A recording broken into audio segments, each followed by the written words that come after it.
What's going on, y'all? Welcome back to Harry the Horse Barbecue. I'm Harry, and today we are making 3 secret butcher cut steaks. That's right, I'm gonna introduce y'all to 3 of my favorite secret butcher steaks. Then I'll show y'all one of my favorite ways to season them up and how to grill them to perfection, yielding a juicy, tender, beefy, medium rare bite. Are we spoiling all the butcher secrets in this one? We're about to find out. Let's get it. Harry the Horse Barbecue.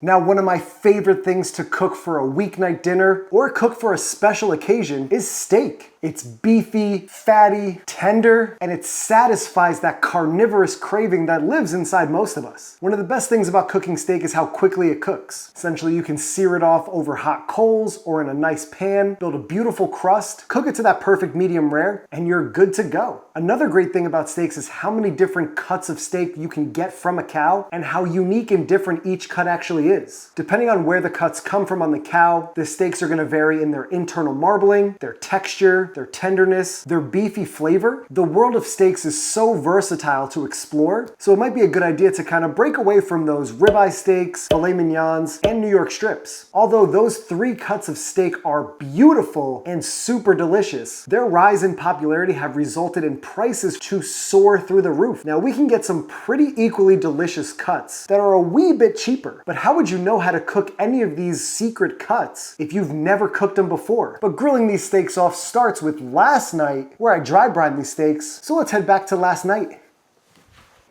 So in order to make these 3 secret butcher cut steaks, we gotta go shopping for some steaks. Let's go. Steak!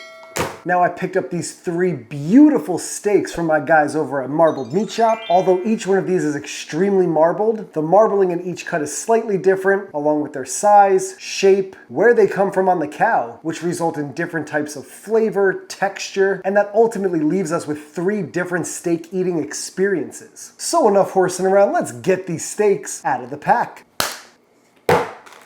Starting over here, we have a beautiful flat iron steak. Moving to the middle, we have the Delmonico or the chuck eye steak. And then lastly, on the end, we have the Denver steak. 3 steaks you may or may not have heard of before, but I'm gonna give you all the reasons why you should check these out.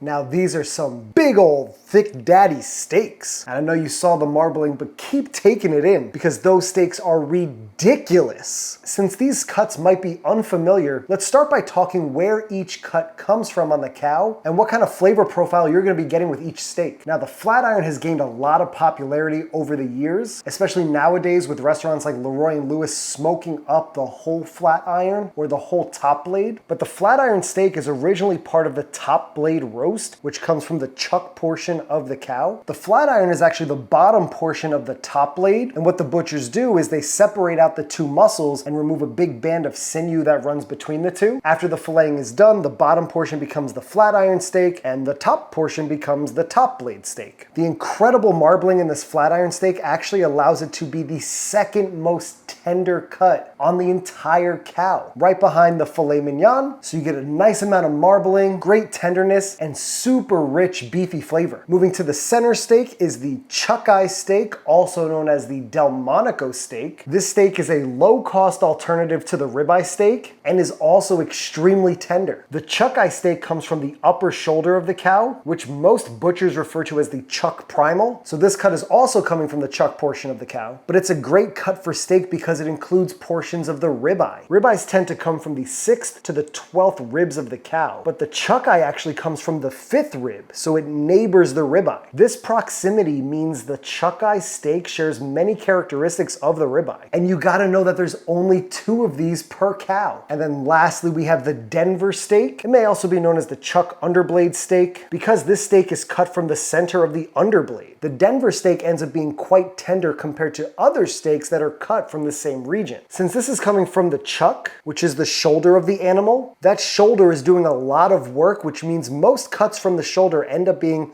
quite tough. But the underblade portion of the chuck roll is a major exception because it's situated directly underneath the shoulder blade bone. So it actually doesn't get much use, which makes it on the more tender side for cuts coming out of the chuck roll area. Now enough about the anatomy of these steaks. Let's give them a nice dry brine with some kosher salt. So we're just going over the top with a nice generous portion of some kosher salt. Diamond Crystal is the way to go. And I'm sure you're all familiar with a dry brine. The goal here is that the salt is going to work its way deep into these thick cuts of steak so we can get a nice seasoning and salinity all the way through these steaks. And we don't want to go too crazy because we are going to hit these steaks with a nice rub before they hit the grill. I'm not going to worry too much about the sides of the flat iron, but I will get the sides of the Delmonico and the sides of the Denver. I guess we'll get the little baby sides of the flat iron while we're at it. What this salt is also going to do is draw out a bit of the moisture and let it reabsorb back into the meat. And it should also give us a bit of a drier exterior. So when these hit the grill, there's no moisture, because we all know that moisture is the enemy of a good crust on a steak. So if you've got the time to do this process, I highly recommend doing it, especially if you've got some thick daddy steaks. These steaks are looking salty all the way around.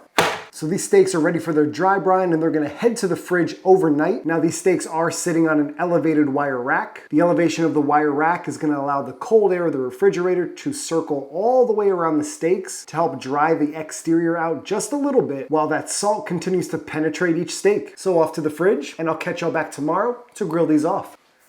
It's been about 24 hours and look how beautiful these steaks are. You can definitely see a color change. They've almost gotten darker and redder at the same time, and the exterior of each steak has dried out beautifully after that salt brine. So to season these up, you can do whatever you'd like. You could use my seasoned salt lick recipe. I'll link that here. You could go straight salt and pepper to add a little extra flavor, and to help build the crust, I'm gonna go with this. Chud's Barbecue Steak Rub. I've been testing this out for a little while and good Lord is it delicious. So we're just gonna go down with a good helping of this steak rub. And if you haven't tried out Brad's new line of rubs, definitely go do it. Go make sure you check out that seasoned salt lick video. I've been putting that on some steaks and man, that is great. You just gotta watch it and make sure it doesn't burn because the sugar in the seasoned salt lick can get a little toasty. Give them a flip around and coat them nicely on the other side. Make sure we get the sides of the Denver and also the back. Nothing to it. These steaks are all seasoned up and they're ready for the cooker. So let's go fire up the cooker.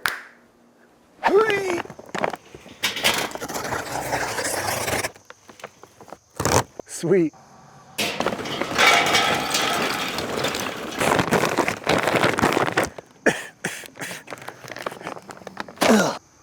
Snake nests.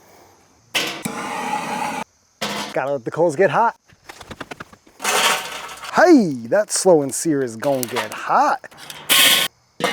We're gonna let this get hot for a minute, then we'll sear those steaks off. All right, let's drop the top. Let's lay these steaks right down, starting with our Denver, Delmonico, and our flat iron. Now today we're gonna be going with the just keep flipping method, or the JKF, because I don't want any massive gray banding. And I know this flat iron, since it's thinner, is gonna cook pretty quickly. The Denver's gonna cook the second quickest. And I know that Delmonico is gonna take quite a bit of time. Getting a little toasty, a little quick. Give her a flip. Denver ain't looking too bad. And our flat iron, not too shabby. Just wanna keep checking them, moving them around, because we don't want anything to really burn or char up too quickly. Using these donkey tongs in the process. Gonna move these off the heat for a little bit. Just hit these with a little avocado oil spray. That should help these out with building a nice crust. Get a few flare-ups as well.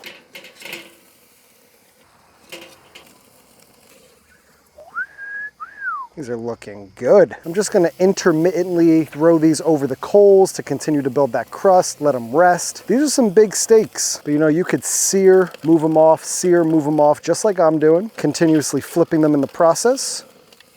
Now, all of these steaks do really well cooked to a nice medium rare. So we're shooting for that 125 for the Denver and the flat iron. The Delmonico is a deceptive steak. It'll feel like it's done. It might even register around 125, but this actually benefits from maybe going to 130 or even 135. Now, at this point, they've built up some pretty good color. See the Denver's in the 80s. This Delmonico's 75. I know you can't see the flat iron, but it's registering about a 113, so that's nearly done. If you're looking for a cheaper instant read thermometer. I've got this cool ThermaPro Lightning, 80s. All right, it's pretty close to my ThermaPen. I'll drop a link down below where you can get this. It's also magnetic. I'm gonna hit these with a little more avocado oil just to kind of soften up some of those crispy bits. You can hit these with butter, whatever you wanna do. I'm gonna dome them and let them go indirect until they're done.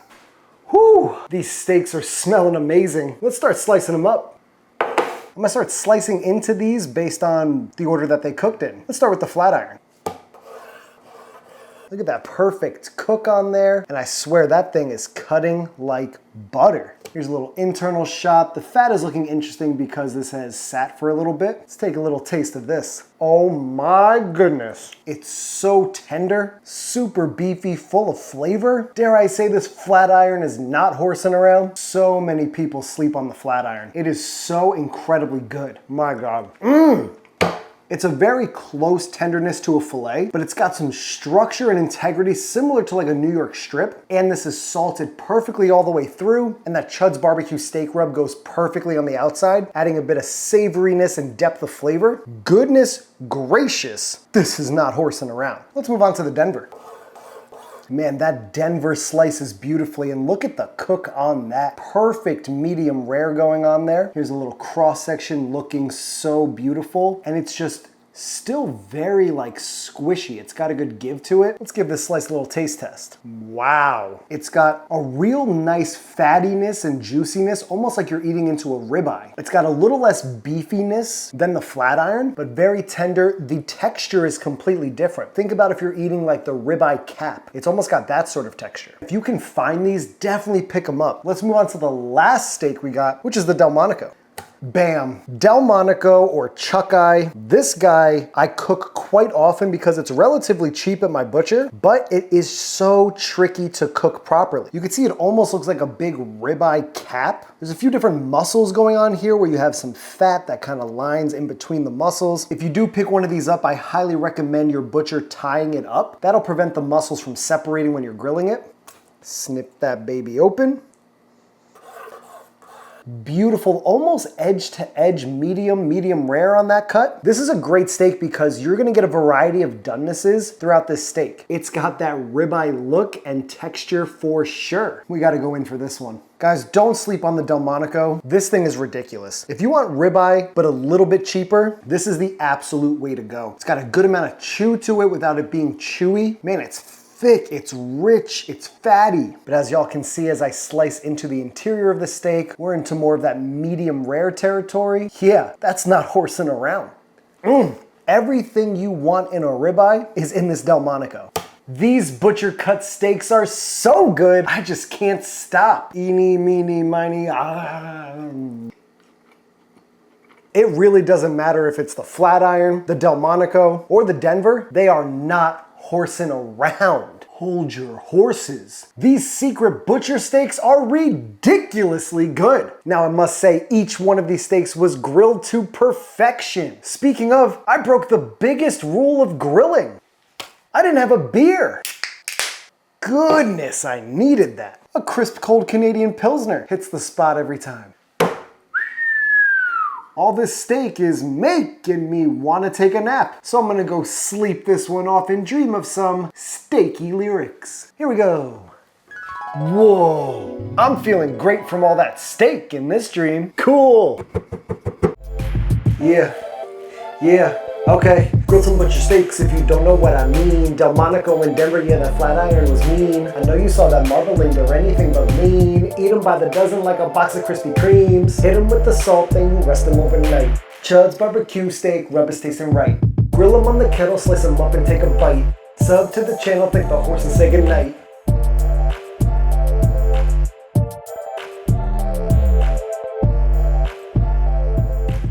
Thank y'all for tuning into Harry the Horse Barbecue. I really appreciate you checking out this video. Make sure you subscribe to the channel. Every subscription really helps me out. You know we got a beautiful crust on all these butcher steaks, so go ahead and leave a like on this video. Leave a comment down below if you've tried these secret steaks, and let me know if I've missed any other ones. Make sure you hit that notification bell so you get notified every time we're posting new content, and you can follow me on Instagram at Harry the Horse Barbecue. Tag me so I can see what y'all are cooking because it really inspires me to get outside and grill. well. And with that being said, there's only one more thing, y'all. This one is going straight to the horse's mouth. We'll catch y'all in the next one. Peace. Delmonico, no you didn't.